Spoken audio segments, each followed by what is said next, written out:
These are the same streets he walked as a youngster, but for 43-year-old Yusuf Bunchy Shakur, the path he now walks is quite different. My success story is a reflection of my community.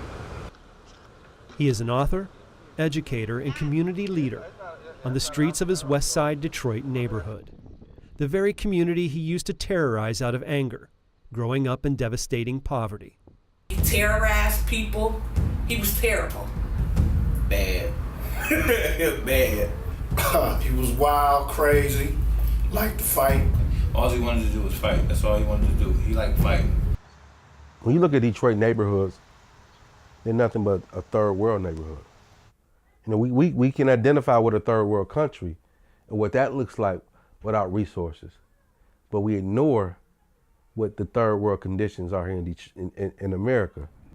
Growing up in an impoverished community, witnessing violence, drugs, and lacking the basic human needs plays heavily on the psyche of a child, leading to depression, anxiety, and withdrawal.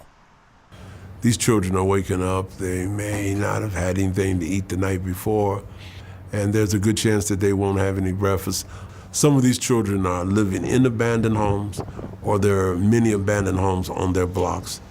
It's a war zone. They're robbed, in essence, of their childhood. If I'm sitting here watching my mother, come home and she's barely keeping food on the refrigerator, she's barely able to feed or clothe us, that impacts me as a child. I mean, like most people don't realize, if I'm sitting here watching my mama get her ass beat every day by the guy she's dating, that has an impact on me internally. So my self-esteem, my self-worth is tied into my mother's self-esteem. It's tied into my mother's self-worth. So poverty has an internal as well as an external negative impact that ultimately creates a handicap of human beings. Growing up without his father, who was later incarcerated, perpetuated that anger. He, like 5 million other children in the U.S., was living with a parent in prison. Yusuf was first kicked out of school in kindergarten. At the age of 9, he was arrested for breaking and entering, starting a pathway to prison. A child who is born into a family with an incarcerated parent already starts life at a disadvantage. There are studies that show that a child with an incarcerated mother or father is going to experience more poverty than an average child. There are attachment issues that happen, and there's a lot of shame and stigma that's attached to having an incarcerated parent.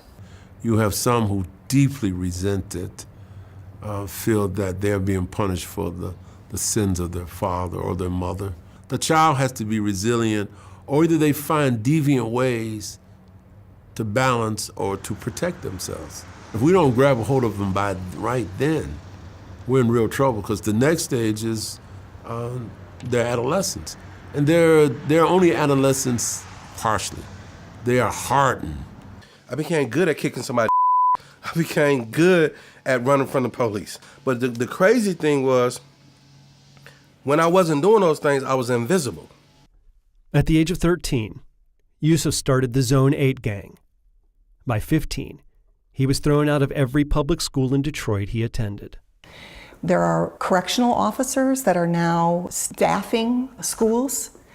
The reality is that things like truancy, things like getting in a fight with your peers, things that in the past we used to consider naughty or bad behavior now are seen as criminal offenses. Putting kids out of school and putting a scarlet letter on them at any age is not good. Kids are out in the street, no one overseeing them except the street. And the street is not the education that you want them to have. The street is going to make it so that they are perhaps a better criminal. That's what expulsion is for many of us. Like, what do I do next? Where do I go? I don't see no light no more. So, and the light that I see is drug selling, maybe prostitution, maybe killing. I mean, these are the roads. These are the alternatives. I mean, what it does to them, again, it perpetuates a cycle of, I don't give a about you. That's being echoed in your household. It's being echoed when you go to the store. By 19, following in his father's footsteps, he would join the 2.3 million Americans in prison, serving his own 9-year sentence at a maximum security facility.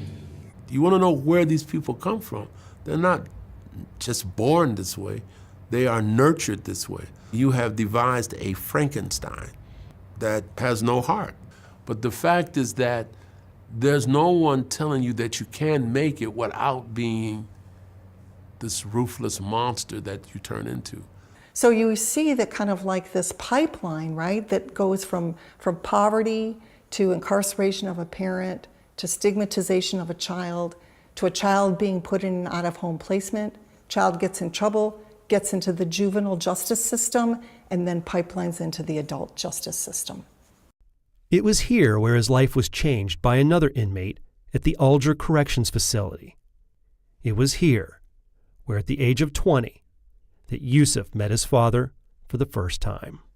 And our relationship that we developed in prison had a tremendous impact on my redeeming and transforming my life. It was that transformative time with his father, not the prison reform system, that changed his life from predator to protector.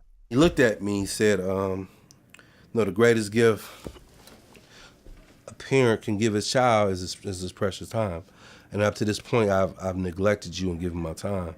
And so he painted a picture in my mind of what a man can be and should be. Prison didn't do in terms of my redemption. If it was left up to prison, I'd still be a gangster. This is where Yusuf's path changed. 95% of prisoners will return to the public, on average over 10,000 every week. For those that don't develop skills, they will join the 2/3 that experience the pipeline of perpetual prison.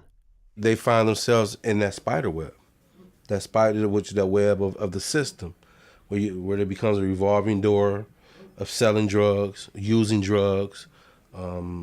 alcohol, and you're in and out of prison, which you ultimately get killed. I mean, this is the rotation of that situation. They must have education. They have to have education, or they will be educated by the ruthless street.